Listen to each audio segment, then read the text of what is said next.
Yeah, hello everyone, welcome here. I'm Thomas Neumann, and we are at our lunchtime live event today with a very special guest, Ms. Annika Fischer, KUMON Instructor in Düsseldorf. We will introduce a little bit more, and Mr. Tom Ashlin, who is the Country Development Manager and looking after many centers in Central and Southeast and East Europe. Excuse me. So today we have a special guest here, a special event, and we are very much looking forward to hear from you. And so please don't hesitate to post your questions in the comments box. We will observe this and we'll try to answer as many as possible in the next 30 minutes. So may I hand over to you guys? Maybe you can introduce yourself a little bit. When did you join KUMON, and just one sentence about you. Well, Thomas, should I start? Yeah. Please. Perfect. Welcome, everyone. My name is Annika Fischer. I joined KUMON 2.5 years ago. I started running my own center in January 2018. And yeah, basically since then, my heart is full of KUMON, my family is full of KUMON, and I'm very excited to be here today. Looking forward to hearing from your questions, and more than happy to answer all of them as good as I can. Thank you. Thank you very much, Annika. Okay, so my name is Tom Ashlin, as Thomas introduced. I'm currently the Country Development Manager for KUMON Deutschland, but before that, I started back in 2011 in KUMON UK, where I worked for 8 years before coming over here. And just like Annika, looking forward to talking today and hopefully answering some of the good questions that come in. Thank you very much. You too. Just to give everyone out there who is not from Düsseldorf, that's where we are right now, a bit of an idea, where is this center? Where is Düsseldorf? Yeah, Düsseldorf is, of course, a very beautiful city along the River Rhine in the now northwestern part of Germany. And very much in the city center, actually, is Annika's center. And you see her here in that beautiful picture there with the boy in the orange shirt. So she's also a well-known face to us, also participating in video shooting for our promotional activities. But down there, those two pictures, yeah, Annika, what do we see there? Can you give us a bit of an explanation? What is happening there? Yeah, basically that is the main room of my learning center. The first picture on the left side, I hope for everyone to see, is how it was basically in the first year. I had it set up like this. And the one on the right side, this is the one, the layout that I currently have, and where I'm actually also sitting below this clock that is on the wall just now.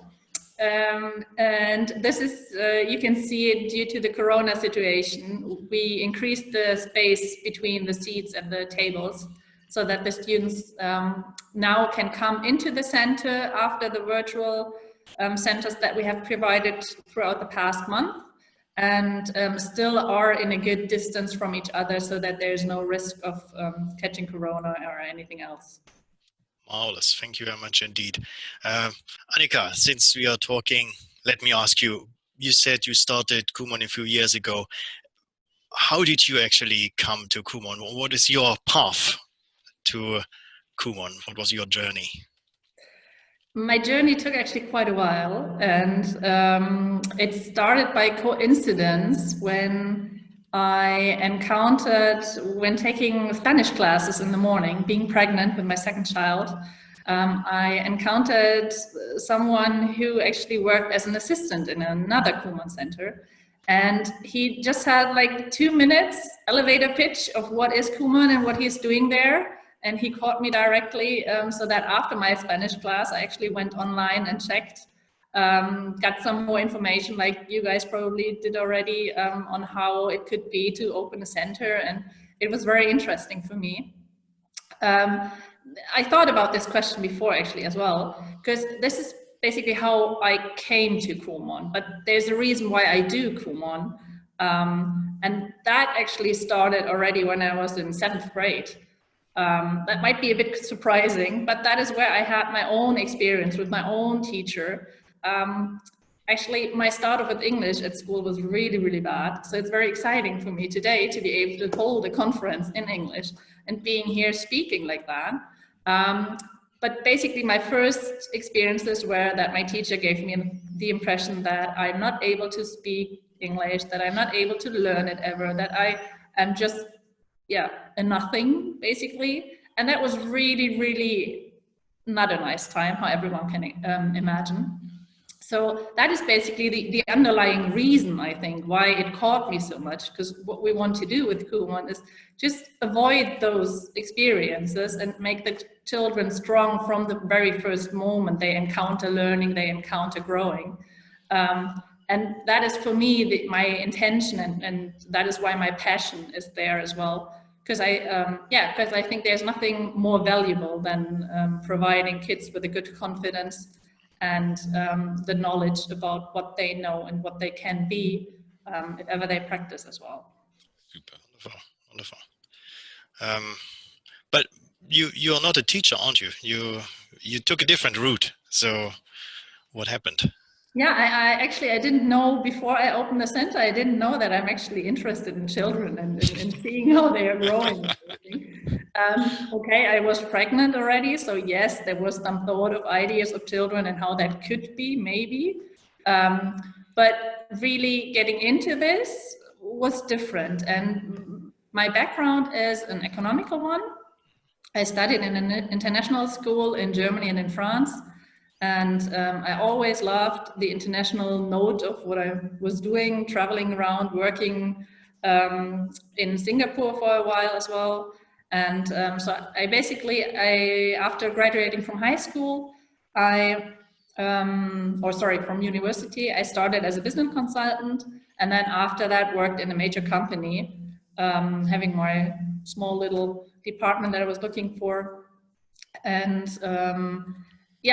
so it's really an economical background. That also helps me now when running the center, because obviously, yes, the main focus is developing children, but I mean, there's so many other tasks around when you own the center that I think this background also was very helpful.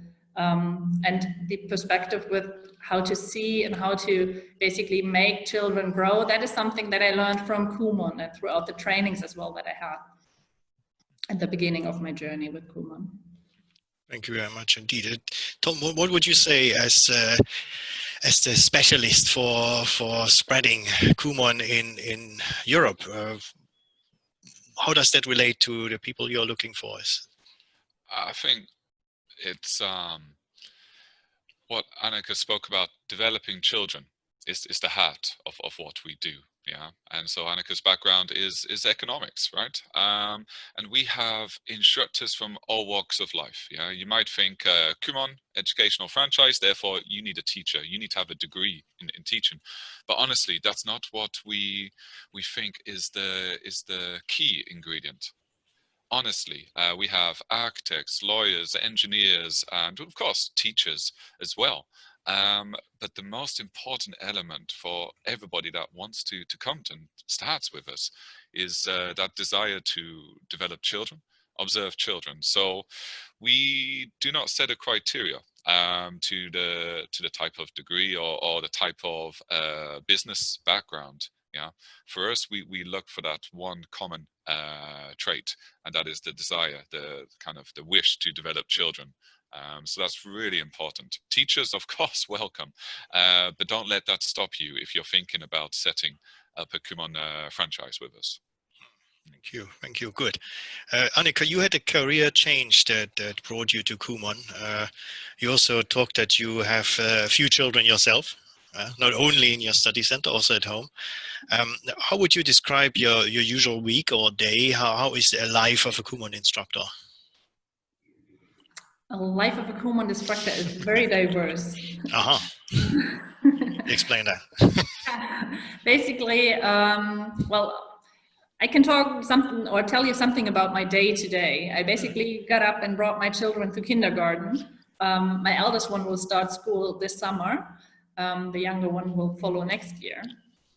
So I brought them to kindergarten, and then I had my first call with one of my parents, my children's parents, on the ride back in the car, to then getting here and planning the holiday packs for our children, because also throughout the vacation, they still want to grow and they still want to continue their learning. And as we plan it for each and every child in an individual way, it is sort of time consuming. So it's something where you want to sit down and really focus on it, so that you can feel and think about what actually are the specific needs of this individual child you have in front of you. And then basically I did the planning. I had another interaction with a parent. Then I had my virtual KUMON class, because these are basically the last hours of virtual KUMON, as everyone else came back to the center now. And now I'm here in this call. And afterwards I will be heading very straight back to the kindergarten to pick up my kids again, to then have the afternoon more or less free with them. So that is basically how my work look like and my life looks like. It's always a combination of both. And basically from the beginning, I was sure for myself that I would want still be able to spend time with my children. So basically on Monday, Wednesday, and Friday, they go half day to the kindergarten, and in the afternoon, I pick them up and I spend the afternoon with them. I try not to have any parent interaction, not to have any other tasks. That works quite well, not always, obviously. And on the other days, like my center days are Tuesdays and Thursdays. And for those days, I'm basically, they are very long days, but also I chose it to be like that, because what happens is that I have the preparation in the morning, then I have the center open, it's full house, it's crowded, many people there, and a lot of fun.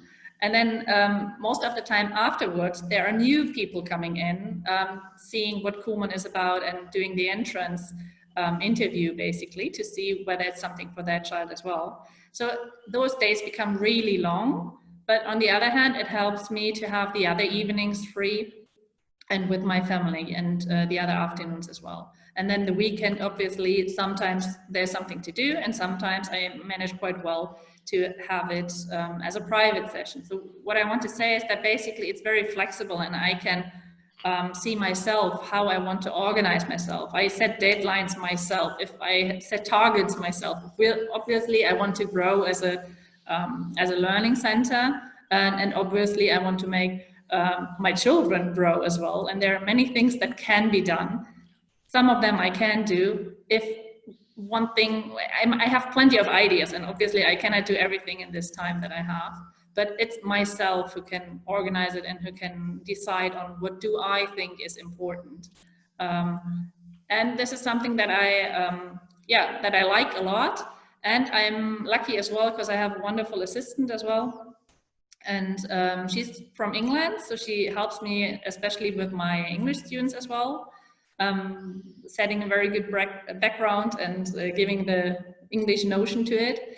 And with her also I have found a counterpart, so I'm not alone in this whole thing, but I also have her as someone that I can discuss ideas and prioritize things, and that makes it very very interesting and very helpful as well. Also, not to forget my other assistants, because I mean, being a KUMON instructor doesn't mean that you are a single person doing everything. You have a team, and you have people to talk to, and you have people to share tasks and great moments as well. And that is also something that I like a lot. I love my team, and I love working together.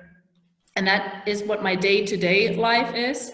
And then also, I mean, you guys are here now in the call, and you are also part of my life as a KUMON instructor, as we have many interactions as well, and are discussing our experiences and try to make this KUMON idea one that grows beyond what it is today, right? Great, thank you. Actually, I saw here there are a few questions coming in, so I had a look at them, and actually I want Tom to say something, so I will give him a question, and then we'll come back to Annika. And Tom, there is someone asking here, there is already a center in the city. Is it actually worthwhile to have a second center in the city? What would you say about that? That's a great question. How do we place centers? Yeah. This is really important because, you know, of course, we want to provide or as many children as possible the opportunity to self-learn above school grade level. That is our goal, right? To have children self-learning above school grade level, whether in mathematics, English, but beyond that as well. So it's really important to us that we try to identify locations which we can offer to as many children as possible, but we also we make sure that we never open centers that are in too close proximity to other centers. There is no benefit, right? No one wins if we have centers in close proximity to each other and they are taking students maybe from, you know, the same area.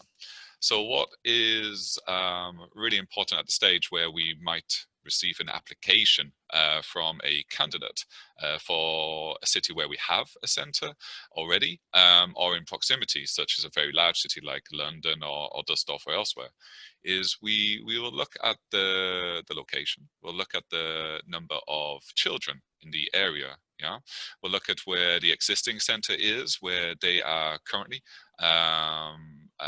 reaching out to, and of course in discussion with the existing instructor as well, because the thing, when we look for a new instructor, of course their passion for developing children, but what we're also doing is looking to set up a KUMON center in a community, right? And we want it to be part of the community for the long term. And that's a community within the city, but it's also part of the KUMON community. I'm sure, Annika, you'll probably add something here, but I mean, to be able to work alongside or learn from other instructors as well, because every child is different. How we support children, how we develop children, yeah? And part of that is kind of how do we develop them? How can we get them to think for themselves? And it's through discussions, whether with people here in the office or, Annika, I'm sure, talking with other instructors as well. So we always make sure that when we're opening up new locations, that it's in a location that is the best for everyone. Yeah. Thank you very much indeed. So we take an individual approach. Seems to be our way of doing things, and indeed it is. So there's that one thing that unites us, and this is the KUMON method. And a very interesting question, I think, also coming from an educational angle here. What's actually the difference between KUMON and other learning methods? I think that's something I want to ask Annika. I know she has an answer for that. So what is the difference? If maybe you can paint a picture in your center. Yeah, what is different in your center to the tuition center next door, where they also learn mathematics, the same numbers, the same questions, but what's the difference in the studying, in the learning? Can you elaborate on that a bit? It's a big question. Think the main aspect is really what Tom already said, the self-learning aspect. I have many students coming in and wanting to learn something, and then they raise their finger. Can you see there? They raise their finger, and they are willing to be explained something, to learn something more through explanation of someone else. And I think the real benefit of the KUMON method is that it has so well developed and elaborated tiny steps that each child can go in its own speed and its own way, basically through the exercises, and self-learn it. Go through the examples, look at it, think about everything that he or she has learned before, put that together, and then go the next step. And this growing and going to the next level, this is something where the kids take a lot of energy out. These successes that we are also celebrating in here, like having a big party for every big step that we are doing. That is something where I think the kids really take the energy and the motivation to do something regularly. It's also the regular to do something regular that helps them to really get into it and to have what they need in their brain and to go forward. It's the way that they come in to the center as well. and how they change while they're in here. It's actually, as I mentioned, I had my virtual class before, and I asked one of my students, and she is with me since the first day that I opened. So she knows me quite well. She knows the center and KUMON quite well. She's above school year in her learning, a very great student. And I asked her basically, what's the difference for you to do it virtually compared to coming into the center? And for her, it was really also the aspect that Tom has mentioned before, that within the center, you have a certain community. You are a community of people that think in a similar way, that want to grow, that are open for learning, everyday learning. And that is something that she enjoys a lot. She also mentioned that the virtual learning was quite interesting because she tended to be even more focused on what she was doing, because she didn't use the community to maybe chit chat with her friend who was sitting next to her. So everything has both sides, but basically the being in a community and being somewhere where you can just sort of lean back and focus on your learning, because you know that you're in a trusted environment and there's no one that wants any harm to you. That is something that the kids really enjoy when they are coming in here and when they when they start their learning journey with us. Wonderful, thank you. Because I think now I can answer that third question from Nadezhda. Yeah, with those kids, they sit in a room together. There's a group there, and it looks really suspiciously like a class or like a tutoring center that you could find anywhere in the world. But although there are many kids in a room, all of them, they work on what's just right for them in that moment. And so where's the limit to that group? Yeah, that was a question. Yeah, the limit of the group is very much given by the room. It's given by your capacity. Yeah, it doesn't have to be 3. It doesn't have to be 5, because we are not teaching groups. We are developing individuals' ability. Yeah, so it's a bit like a gym. Yeah, if you think of a gym, there can be hundreds of people in the gym. Are they all doing the same? Are they all starting together? Usually not, no? Except they have some yoga class or so. But if they don't, then everyone does what's just right for them. Are they all lifting the same weight? Are they all running at the same pace? No. And this is what we are doing. Yeah, we are exercising the child's brain. We want them to think, use their full capacity. And in order to think, of course, you also need to be able to focus, etc. You need to want, you need to have the desire, motivation. Yeah, this is all included in this. And I think for me, that makes KUMON actually unique. What the kids learn in KUMON as a subject is not unique. It's the same English that millions of people, billions of people in this world speak. It's the same mathematics that people learned 1,000 years ago. There's nothing new about that, but how they learn it, that makes a difference. And Naha here is asking something, and she asks, how much does it cost to open a center?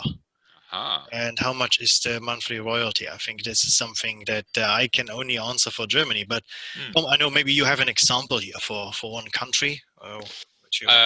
In terms of, so the cost of opening a KUMON center, of course, it will vary from country to country, and for all the right reasons. You know, Switzerland, of course, to Greece are very two different markets. I'm sure everybody would agree. The biggest cost, and I'm sure Annika can speak for Pempelfort in Düsseldorf, is kind of the location of the venue. Yeah, and then second with it, the staff. Now, I can give a really good example in Poland, in Warsaw. So we set up the very first centers 2 years ago, and it's been absolutely super with that. But the 2 first centers, they had very different types of venues. The first one, it was completely finished, right? The floor was finished, walls, toilet, everything. It was about 45 square meters, yeah? So you can fit in about 16 children. So the only investment she had to make was for the chairs, the tables, the bookshelves. That was it, right? She was good to go. And so it was really low investment. The other center, which is in a superb location in Wilanów, Warsaw, and it was bad. They just finished constructing, yeah. So there was no ceiling, there was no toilet, the painting needed to be done, the floor needed to be put in, and then the desks and tables, yeah. So those two are kind of like the most two extreme examples, and that can go from a couple of thousand up to 8, 9, 10,000 euro, yeah. But why did they choose the location? And this is really important, because one of the ways that we support you is through the business planning, yeah. I mean, and identifying the location. Is it in that community that we talked about? You know, the number of schools, kindergartens nearby. You know, what is the convenience going to be like for the parents, the shops, the parks, etc. Yeah, these are all kind of points that we would discuss with you. But these instructors that opened up in Villanov, you know, this was for the long term. And we looked at the business plan, we looked at 3 years, 5 years. We saw when that would be coming back in terms of return of investment. Yeah. So one thing is, you know, we will support you with finding the location, approving the venue and making sure it's in the right location. We don't want you to be opening in somewhere where we know there isn't enough children, or we think, actually, you know what, based on the experience, and KUMON Germany has now been operating fantastically for 40 years in Europe, and with that, there's a whole range of experience. Yes, we want to work with you in your community, and you know your community best. But what we hope to support you with is that experience as well. So the cost can really change on a local level, you know, and the type of venue, and as I say, with it, the staff costs as well. From KUMON's side, and maybe Thomas will speak of Germany, there are some costs that will be taken into account. You have your initial franchise fee that you will pay for mathematics and English, which you would pay at the time of signing a franchise agreement, and that's a one-time only. And then there are fixed royalty payments that you would make on each student. But maybe Thomas, if you want to speak about Germany, Yeah. as an example, this would Yeah, be good. I think I can explain a bit about Germany just to give you an idea, an example. Yeah.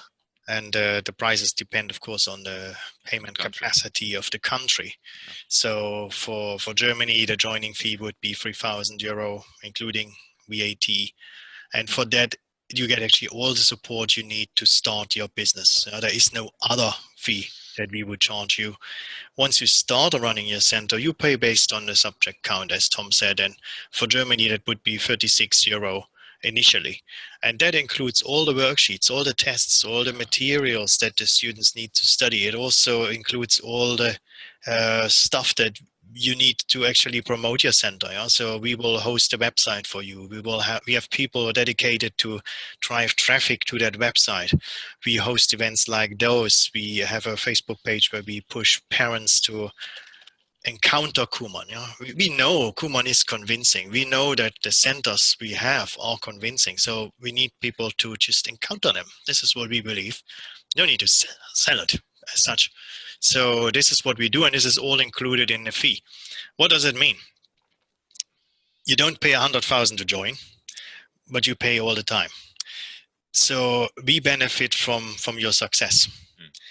We are in this together. Yeah, we want you to be successful. Your success is our success. This isn't a franchise where we sell a brand and then leave you to your own devices. We want you to be a representative, an ambassador of the brand, and we want you to build your own business, because this also benefits us. And this is KUMON's principle, and has been in the last 60 years. That's when it started. And I'm really proud to work for that, because I think this is a way where I can say, yes, we work together. It's not a franchisor looking down at the franchisee. Yeah, I have a great idea. You have to do this, Annika. No, Annika runs her business. We support her with that. Of course, we accumulate the experience of those 28,000 instructors all over the world, some with over 60 years of experience, some running centers with over 1,000 students. Of course, this knowledge, it should be there at Annika's disposal. That's why she is in KUMON. But it's a success. It's something that we work on together and we celebrate together. So this is very important.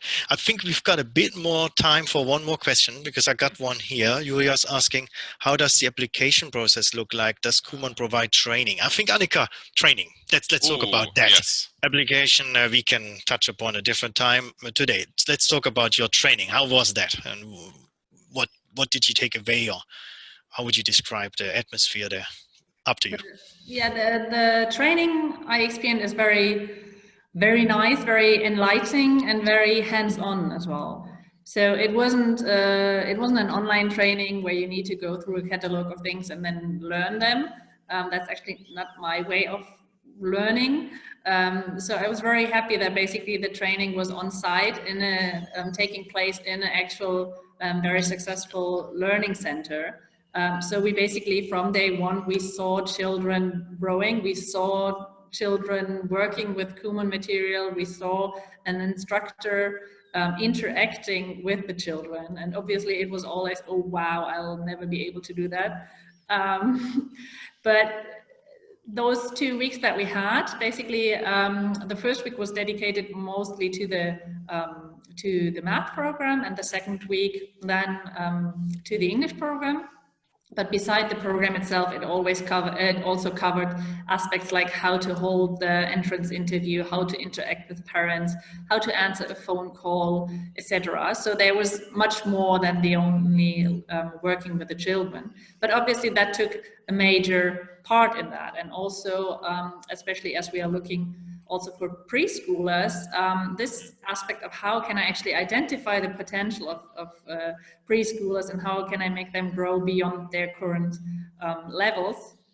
That is what we looked in detail in, and we actually also got to try it out ourselves, so to work with those students and see how they react on us when we try to instill something, which was very enriching for me as an experience. And also I learned so much more about the KUMON method that later on I could apply in my own life as well, interacting with my children. That is something that I find very interesting as well, the perspective of being able to use my knowledge, my business knowledge of KUMON, also to use it for me and my family.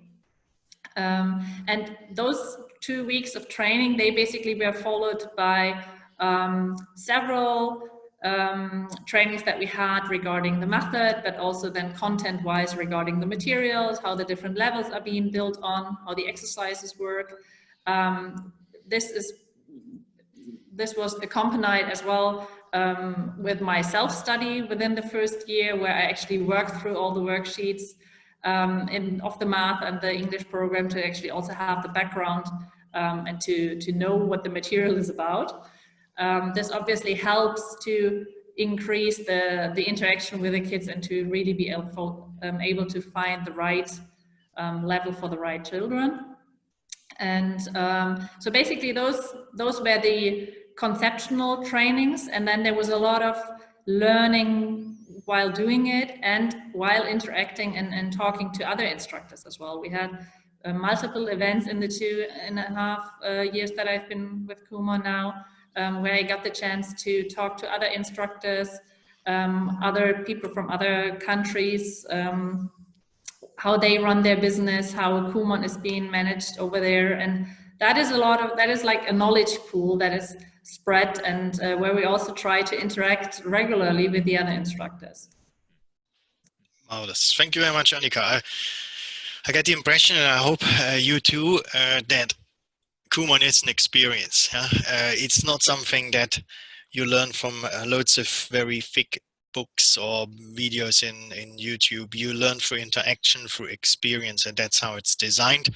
So I hope, reaching the end of our event today, that we could interest a few of you. If you want to find out how the application process runs, don't hesitate. Just drop us a line, send your application or your details through the web form, and we will invite you to a completely free and no strings attached online webinar where you can look a bit deeper into that role of the KUMON instructor. You trying out that role of the KUMON instructor. We want you to make an informed decision, and our application process is geared towards this. You're not signing anything on the first day. We don't want that at all. We want you to experience, see, because we want a long-term commitment. We want you to build a relationship also within KUMON, work with other instructors, form a network. Of course, this is really important. I wouldn't be here if it wouldn't be for instructors who worked with us here in Düsseldorf for over 30 years, for over 20 years, and developed the brand image that we have. So hope to see you again soon here. I'd like to thank very much Annika taking time out of your very busy schedule, being here today, or being wherever you are today in those days. And also Tom, thank you for participating, answering. Everyone here who has questions, don't hesitate to leave them on the website. We will try to answer, or get in touch and join one of our meetings. I'm sure we'll be back soon. Yeah. So thank you too. See you soon. Thank you. And goodbye. Goodbye. Goodbye. Thank you. Bye-bye. Bye-bye.